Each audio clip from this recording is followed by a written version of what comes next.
Hi everyone, welcome back to our channel tutors JEE. और कैसे हो आप सब लोग यार? आई होप कि सब लोग बहुत बढ़िया होगे और सब लोग बहुत मेहनत कर रहे होगे अपने गोल के प्रति। तो यार 2-4 दिन बाद वीडियो बन रही है, 2-4 दिन बाद वीडियो जो अपलोड हो रही है, लेकिन अपलोड जरूर होगी जैसे कि हमने आपको बोल रखा है। तो आज हम क्या करने वाले हैं, आज हम काइनेमेटिक्स को थोड़ा और आगे लेकर के जाएंगे और उसमें एक बहुत इंपॉर्टेंट सी बात करेंगे और वो होगा हमारा इक्वेशन ऑफ मोशन। तो इक्वेशन ऑफ मोशन को फटाफट हेडिंग बना करके डाल लीजिए। यहाँ पे कौन रखता है यार मार्कर? यहाँ मार्कर कौन रखता है? यहाँ पता नहीं कौन मार्कर रखता है। चलिए ठीक है, जो भी है जैसे भी है, जगह का कंस्ट्रेंट है तो हमें इधर उधर सामान रखने पड़ते हैं, आप भी जानते हैं। ठीक है, चलिए equation of motion, equation of motion. तो हमारी जो है हेडिंग डल गई है इक्वेशंस ऑफ मोशन। अब आप भी जानते हो यार, वह तीन इक्वेशन फटीचर सी आप जानते हो, तीनों डिराइव करके हम बताएंगे। लेकिन इंपॉर्टेंट चीज ये है, इंपॉर्टेंट चीज है उसको यूज करना। आप उसको यूज करना नहीं जानते। मैं बहुत ऐसे बच्चों से मिला हूं जिनको पता ही नहीं है, वो कुछ भी रख रहे हैं उसमें। भाई वेलोसिटी में कुछ रख रहे हैं, टाइम में कुछ रख रहे हैं, किसी में भी कुछ भी रख रहे हैं, उनको ये नहीं पता कि जो भी वेरिएबल लिखा गया है वो वेरिएबल का सिग्निफिकेंस क्या है और किस तरीके से हमको वो इक्वेशंस यूज करनी है। इक्वेशन सबको रटी हुई है, सबको इक्वेशंस रटी हुई है, लेकिन उनको यूज करना आपको नहीं आता। तो बहुत स्क्रैच से बताऊंगा, बिल्कुल ऐसे मान के चलूंगा कि आपको कुछ भी नहीं आता। ठीक है, अब आपको करना क्या है, अब यार हम अभी तक तो देखते आए कि यार एक्सेलरेशन वेरिएबल है, हमारा वेलोसिटी वेरिएबल है, हमारा एक्स वेरिएबल है, तो उसको कैसे हम सॉर्ट आउट करते हैं, उसकी रिलेटेड प्रॉब्लम्स हम किस तरीके से सॉल्व करते हैं। लेकिन अब देखो, अब देखो, अब देखो, तो मैं क्या लिख सकता हूं, क्या मैं लिख सकता हूं, अगर एक्सेलरेशन इज माय dv/dt। अरे हाँ ना बोल यार, अरे हाँ ना बोल, ये तो मैं लिख ही सकता हूं। ये तो मेरा ऑलवेज करेक्ट है कि मेरा एक्सेलरेशन जो है वो dv/dt है कि नहीं। अरे हाँ ना बोल यार, बहुत बढ़िया, बहुत बढ़िया। अब मैं क्या करना चाह रहा हूं, अब मैं करना चाह रहा हूं dv equal to a dt। सही बात है ना, कर सकता हूं कि नहीं कर सकता हूं? dv equal to a dt, और मैं चाह रहा हूं इसको इंटीग्रेट करना, मैं चाह रहा हूं इसको इंटीग्रेट करना, इंटीग्रेट कर रहा हूं 0 से t, और यहां पे मैं मान के चल रहा हूं किसी इनिशियल वेलोसिटी से फाइनल वेलोसिटी तक। u is my initial velocity, v is my final velocity, 0 time से लेकर के t टाइम तक। इसको सॉल्व करेंगे तो क्या आएगा हमारे पास, इसको सॉल्व करेंगे तो हमारे पास आएगा v minus u equal to a into t। और अगर इसको सुंदर बनाएं तो v equal to u plus a t। Sir यही क्यों आया? सर हमारा a वेरिएबल नहीं है, सर हमारा a वेरिएबल नहीं है, नहीं है। इसमें हमारा जो है वो है a is equals to some constant, a equal to some constant. और ये चीज याद रखनी है, ये चीज याद रखनी है कि तीन इक्वेशन जो हम सॉल्व करेंगे, तीन इक्वेशन जो हम डिराइव करेंगे, उन तीनों में हमारा एक्सेलरेशन कांस्टेंट रहेगा। इस बात को याद रखो। कई गधे बच्चे होते हैं, मैं पर्सनली जानता हूं उनको, वो वेरिएबल एक्सेलरेशन को भी इक्वेशन में डालते हैं। सच बता रहा हूं, कई लोगों को जानता हूं मैं और बहुत मेरे क्लोज हैं वो लोग, वेरिएबल एक्सेलरेशन को भी इस इक्वेशन में डाल के सॉल्व करते हैं। बताओ उनका क्या करूं मैं? उनको समझा समझा के मैं पागल हो गया हूं कि भाई उस तरीके से नहीं करना। Equations are valid for acceleration equal to constant. हमारे को कई सवाल आते हैं जिसमें एक्सेलरेशन कांस्टेंट हमें मानना पड़ता है या हमें दिया होता है, तभी के तभी, केवल तभी हम ये इक्वेशंस यूज कर सकते हैं। इस बात को समझ लो, गांठ मार लो इस बात पर। सही बात है कि नहीं? ठीक है, अब आते हैं हम दूसरी चीज पे। तो दूसरी चीज क्या है हमारी? क्या ये मेरी पहली इक्वेशन मुझे प्राप्त हो गई? क्या मुझे पहली इक्वेशन प्राप्त हो गई? सिंपल सी बात है, dv equal to a dt। Acceleration constant है इंटीग्रेशन के बाहर, तो क्या simply v minus u equal to a t आया कि नहीं आया? अरे हाँ ना बोल यार, बहुत सिंपल है, बहुत सिंपल। ठीक है, दूसरी अब हम करेंगे v equal to dx by dt से। v equal to dx by dt, v equal to dx by, क्या ये गलत है? क्या ये कभी भी गलत है? ये कभी गलत नहीं है। दिस इज ट्रू, ये कभी गलत नहीं है, लेकिन हम क्या कर रहे हैं, हम थोड़ा सा और एक कदम आगे जा रहे हैं और हम इसको लिख रहे हैं dx equal to vdt, dx equal to vdt, और इसको इंटीग्रेट कर रहे हैं। कैसे इंटीग्रेट कर रहे हैं कि भैया 0 से t जा रहे हैं और किसी r इनिशियल से r फाइनल जा रहे हैं। समझो इस बात को कि हम किसी इनिशियल पोजीशन से किसी फाइनल पोजीशन की तरफ जा रहे हैं, तो क्या हम उसको ऐसे नहीं लिखेंगे? अब ध्यान कर, मुझे उस v की जगह पर u और a चाहिए। मुझे चाहिए कि भैया इनिशियल वेलोसिटी हो और एक्सेलरेशन हो, तो क्या मैं उस v की जगह पे u प्लस at लिख दूं? क्या मैं इस v की जगह पर u प्लस at लिख दूं इस तरीके से? अरे हाँ ना बोल, लिख सकता हूं कि नहीं? अरे हाँ ना बोल भाई, लिख सकते हैं ना। पहली ही इक्वेशन हमने वो डिराइव करी। अब हम चाह रहे हैं कि उस v की जगह पे हम चाह रहे हैं कि एक्सेलरेशन वाली पार्ट आए, क्योंकि केवल हम एक्सेलरेशन जानते हैं कि वो क्या है, कांस्टेंट। हम जानते हैं एक्सेलरेशन क्या है, कांस्टेंट, तो हमने वो रख दिया। अब हमने देखा क्या है, अब हम लिखेंगे इसको rf minus ri equal to ut plus क्या हाफ at स्क्वायर लिख दूं। क्या ये बन गई मेरी दूसरी इक्वेशन? लेकिन इसको और सुंदर बनाने के लिए इस पे फाउंडेशन लगाएंगे। लड़कियां पीछे बैठ के हंसो मत, तो s is equal to ut plus half at square लिख देंगे। अरे हाँ ना बोल यार। तो क्या ये मेरी दूसरी इक्वेशन मुझे प्राप्त हुई? क्या ये मुझे दूसरी इक्वेशन प्राप्त हुई? अरे बहुत सिंपल है, क्या परेशानी? क्या v equal to dx by dt हम लिख सकते हैं, नॉर्मली लिख सकते हैं। क्या हम dx को vdt करके इंटीग्रेट कर सकते हैं? हाँ कर सकते हैं। तो क्या dx is equals to u plus at dt लिख सकते हैं? हाँ बिल्कुल लिख सकते हैं। तो क्या लिखेंगे, rf minus ri is equals to ut plus half at square. सही बात है ना? बस फिर हमने rf माइनस ri को क्या डिस्प्लेसमेंट लिख सकते हैं भैया, इनिशियल से फाइनल तो क्या डिस्प्लेसमेंट हो गया, तो हमने उसको s is equals to ut plus half at square लिख दिया। सिंपल, ठीक है। अब हम आते हैं तीसरी चीज पे। अब हम क्या चाह रहे हैं, अब तीसरी इक्वेशन बच रही है। तीसरी इक्वेशन हम सब जानते हैं क्या है, उसमें टाइम नहीं है, तो हम टाइम को कैसे हटाएंगे?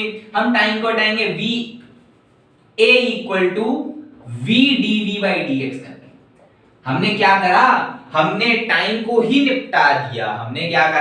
हमने टाइम को ही निपटा दिया। अब हम क्या करेंगे, अब हम लिखेंगे a dx is equals to v dv और करेंगे इसको इंटीग्रेट। और कैसे करेंगे, 0 से x और इनिशियल वेलोसिटी से फाइनल वेलोसिटी, 0 से x और इनिशियल वेलोसिटी से फाइनल वेलोसिटी, या s ले लो, इसको और सुंदर बना लो, या और आसान बनाने के लिए इसको ri लिख लो, किसी ri से किसी rf, ठीक है, किसी इनिशियल पोजीशन से फाइनल पोजीशन, ठीक है। अब इसको क्या लिखेंगे, क्या इसको अब rf minus ri into a लिख सकते हैं, और क्या उसको v स्क्वायर बाई 2, उसका इंटीग्रेशन करके v स्क्वायर बाई 2 आएगा, तो क्या उसको 1 by 2 v square minus u square लिख सकते हैं। अरे हाँ ना बोल यार, बहुत सिंपल इंटीग्रेशन चल रहा है यहाँ पे, बहुत ज्यादा दिमाग नहीं मारूंगा मैं इसमें तुम लोगों के लिए। सिंपल, a कांस्टेंट है, उसको बाहर निकाला, उसको rf माइनस ri कर दिया, उसको v स्क्वायर बाई 2 आएगा, उसका इंटीग्रेशन 1 बाई 2 लिख करके v square minus u square कर दिया।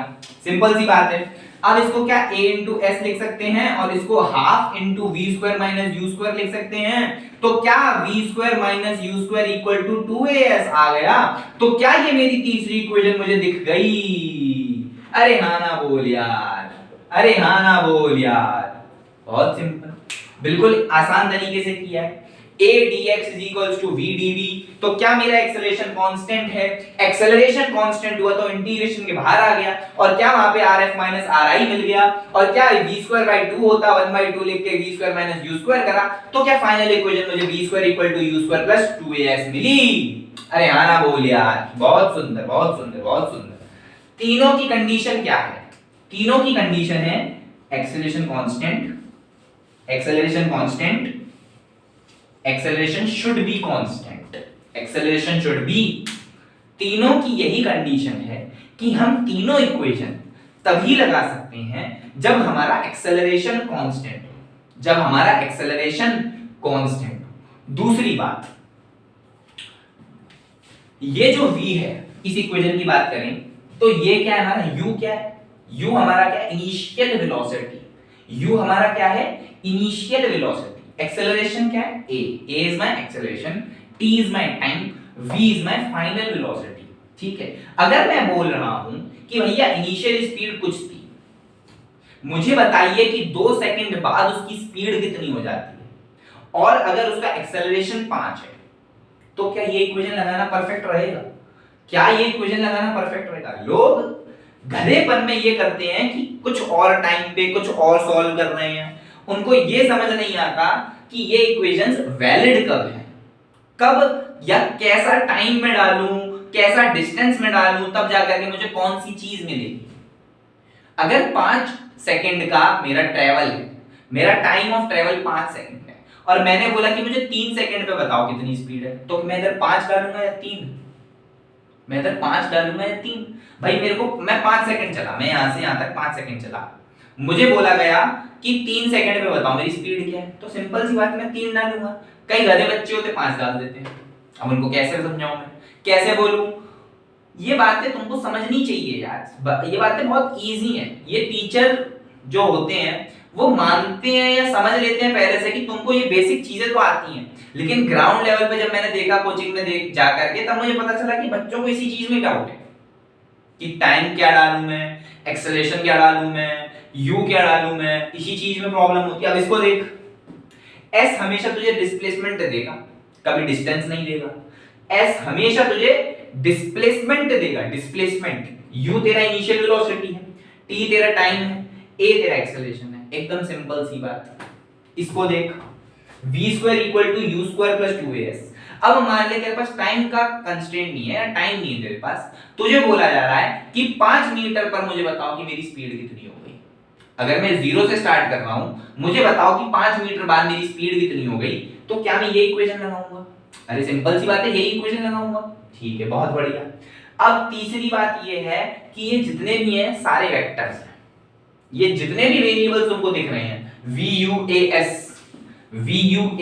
VUAS, ये सारे के सारे वेक्टर्स हैं, सारे के सारे वेक्टर्स हैं। तो क्या हमारी डायरेक्शंस इंपॉर्टेंट हो गई? Directions are important, directions are important, directions are important. क्यों? क्योंकि सारे के सारे वेक्टर्स हैं। अगर मान ले वेलोसिटी इस तरफ चल रही है, तो मैंने फिक्स कर दिया कि ये डायरेक्शन पॉजिटिव है, और अगर एक्सेलरेशन मेरा पीछे की तरफ है, ध्यान से सुन, वेलोसिटी इस तरफ चल रही है, एक्सेलरेशन पीछे की तरफ है, तो इन दोनों में प्लस माइनस का डिफरेंस आएगा, प्लस माइनस का डिफरेंस आएगा। क्यों? क्योंकि ये हैं वेक्टर्स, और वेक्टर्स में डायरेक्शन इंपॉर्टेंट रहता है। बस इस बात को समझो, यही 2-3 बातें हैं कि ये वेक्टर्स हैं, क्या टाइम डालूं या क्या डिस्टेंस डालूं, तब जाकर के मुझे वो चीज मिलेगी। एक्सेलरेशन हमेशा कांस्टेंट रहेगा, इन बातों को दिमाग में बैठा लो, फिर जाकर के अब मैं देखूं कि मैं बहुत इजी सवाल कराऊंगा, तब जाकर के तुम्हें और चीजें समझ में आएंगी। ठीक, चलो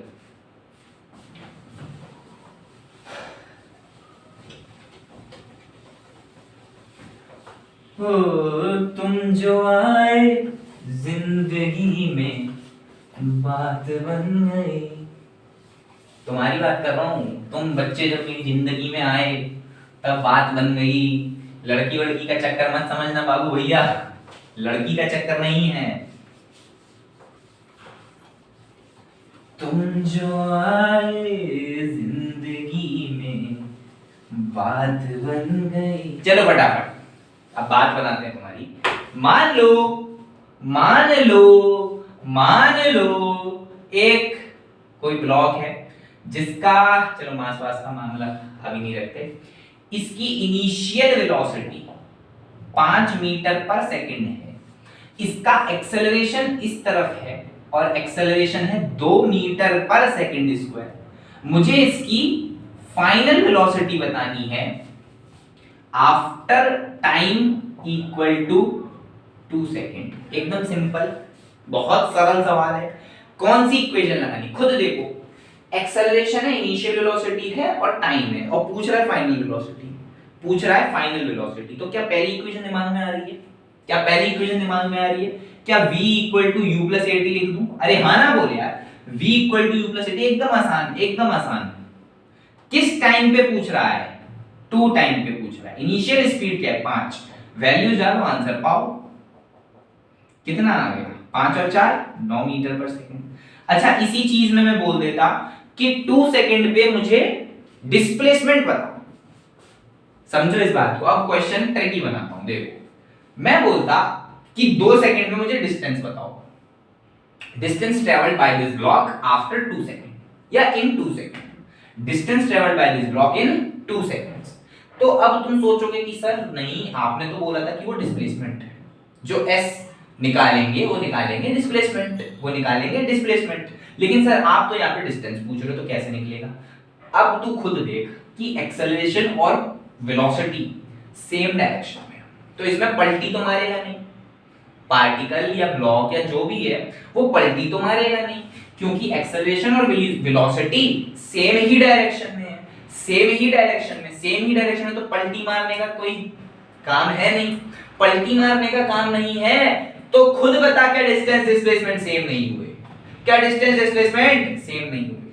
तो बहुत ही बढ़िया बात हो गई, बहुत ही बढ़िया बात हो गई। कौन सी इक्वेशन लगाएंगे? s is equals to ut plus half at square. कितने टाइम में बताना है? क्या 2 सेकंड में बताना है? क्या 2 सेकंड में बताना है? तो s निकालेंगे, u को लिखेंगे 5, t को लिखेंगे 2, हाफ इनटू a कितना है? 2, t कितना है? 2 का स्क्वायर। तो क्या ये 10 हो गया? क्या ये 10 हो गया? क्या ये 4 हो गया? क्या ये 14 मीटर मेरा आंसर आ जाएगा?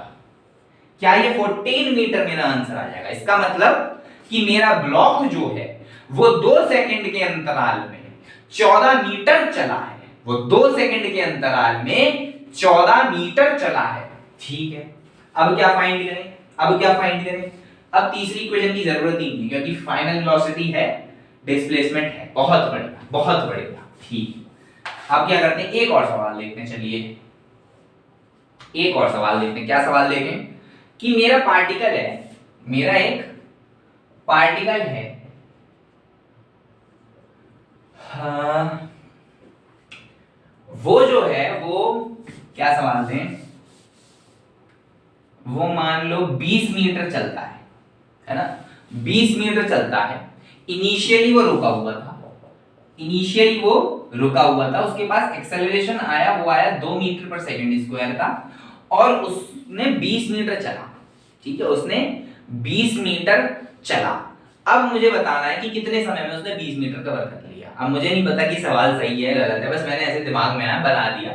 गलत भी होगा तो तुमको एटलीस्ट कांसेप्ट समझ में आएगा। ठीक है, 20 मीटर चला वो पार्टिकल, उसकी इनिशियल स्पीड 0 थी, लेकिन उसका एक्सेलरेशन 2 मीटर पर सेकंड था। अब इसको करने के 2 तरीके हैं। सबसे पहले दिमाग में आएगा कि सर सेकंड इक्वेशन लगा लेते हैं, बात ही खत्म।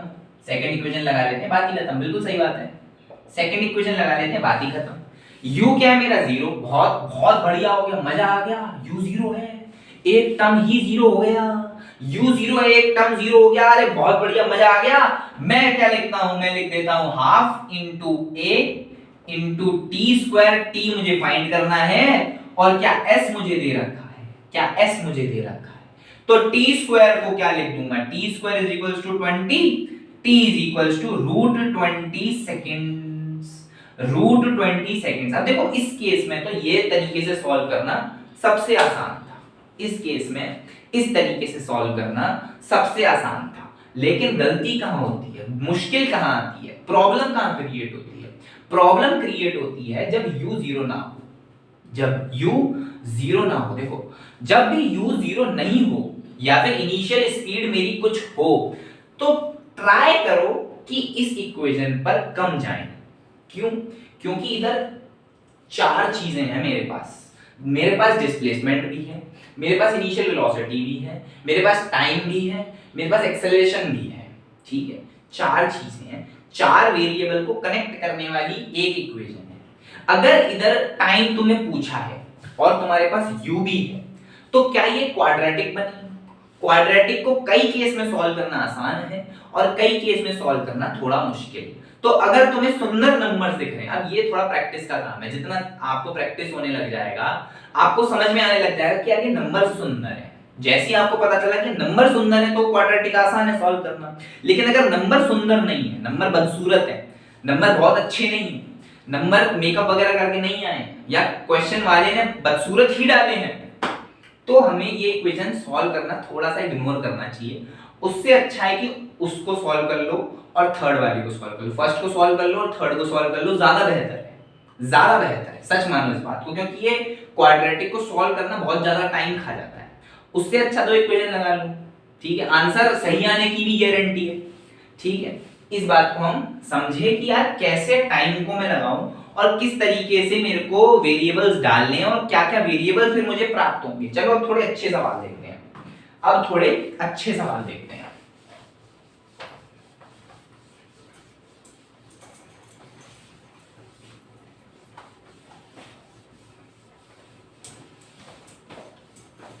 अब देखो सवाल थोड़ा अच्छा, क्या सवाल है कि एक पार्टिकल है, एक पार्टिकल है, समझो इस बात को, ठीक है, ध्यान से सुनना, ये ए पॉइंट है, ये बी पॉइंट है और ये मिड पॉइंट है सी, ठीक है, ये दूरी डी है या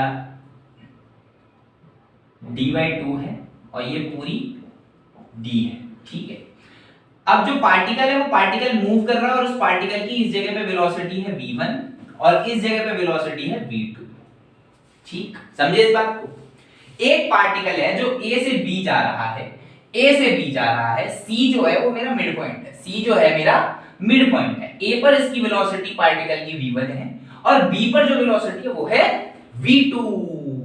मुझे क्या फाइंड करना है, find velocity at c, find velocity at c, find velocity at c। अब देख, थोड़ा अच्छा क्वेश्चन है, थोड़ा अच्छा क्वेश्चन, दिमाग लगा, दिमाग लगा, थोड़ा सा दिमाग लगा कि यार c पे फाइंड करनी है, c पे फाइंड करनी है। अच्छा, क्या चीजें मुझे गिवन है, सबसे पहले तो इस पे v1 गिवन है, इस पे v2 गिवन है, बीच का डिस्टेंस गिवन है, तो क्या इन तीनों को, अच्छा एक चीज और ले लो, इसका एक्सेलरेशन a है, एक्सेलरेशन क्या है, एक्सेलरेशन है a, फिर तो कर ही नहीं पाओगे, एक्सेलरेशन क्या है a। अब एक बात समझो, और मुझे फाइंड क्या करना है, वेलोसिटी एट c। तो सबसे पहले जो गिवन है क्या उनको रिलेट कर ले, सही बात, दिमाग में आएगा कि नहीं आएगा कि सबसे पहले जो चीजें गिवन है, जो वेरिएबल्स गिवन है उनको रिलेट कर लेते हैं। तो अगर मेरे पास एक जगह की वेलोसिटी है, फिर फाइनल वेलोसिटी है, फिर एक्सेलरेशन है, फिर डिस्टेंस है, तो कौन सी इक्वेशन आ रही है दिमाग में रिलेट करने के लिए, क्या थर्ड इक्वेशन नहीं आ रही, क्या थर्ड इक्वेशन नहीं आ रही, तो थर्ड इक्वेशन अगर मुझे मेरे दिमाग में आ रही है तो क्या मैं v2 square minus v1 square equal to 2ad नहीं लिखूं? अरे हाँ ना बोल यार, अरे हाँ ना बोल यार, final minus initial is equals to 2ad, v square minus u square equal to 2ad। अच्छा अच्छा, बहुत बढ़िया बहुत बढ़िया, पहली इक्वेशन। दूसरी इक्वेशन पूछ क्या रहा है, अब एक चीज तो मैं ये भी देखूंगा ना कि यार पूछ क्या है, वही इक्वेशन में नहीं आएगा तो सॉल्व कैसे करूंगा, वही इक्वेशन में सॉल्व नहीं आएगा तो मैं सॉल्व कैसे करूंगा। अब पूछ रहा है फिर वेलोसिटी एट c, पूछ रहा है वेलोसिटी एट c, तो c पे वेलोसिटी मुझे फाइंड करनी है, तो मैंने मान ली कि c पे वेलोसिटी, अज्यूम कर लेते हैं, assume velocity at c to be v, मैंने मान लिया कि c पे वेलोसिटी v है। तो अब मैं a से c चलता हूं, a से c चलता हूं, a से c चलूंगा तो फाइनल वेलोसिटी क्या है v स्क्वायर, क्योंकि c पर मेरा फाइनल पॉइंट है, इज इक्वल्स टू, या इज इक्वल्स टू को हटाओ, माइनस u स्क्वायर क्या v1 स्क्वायर हो जाएगा, इक्वल टू 2 इनटू एक्सेलरेशन तो a, पूरे रास्ते के दौरान मेरा एक्सेलरेशन a है, और क्या हो गया, डिस्टेंस हो गया d/2, डिस्टेंस हो गया d/2, डिस्टेंस हो गया d/2, बहुत सुंदर। अब इन दोनों को सॉल्व कर सकते हैं क्या, अब क्या इन दोनों को सॉल्व करके v निकाल सकते हैं क्या, इन दोनों को सॉल्व करके क्या v निकाल सकते हैं क्या, अरे बहुत सुंदर मजेदार। तो क्या मैं इसको 2v square minus 2v1 square लिख दूं, 2v1 स्क्वायर लिख दूं और 2ad की जगह पर ये लिख दूं।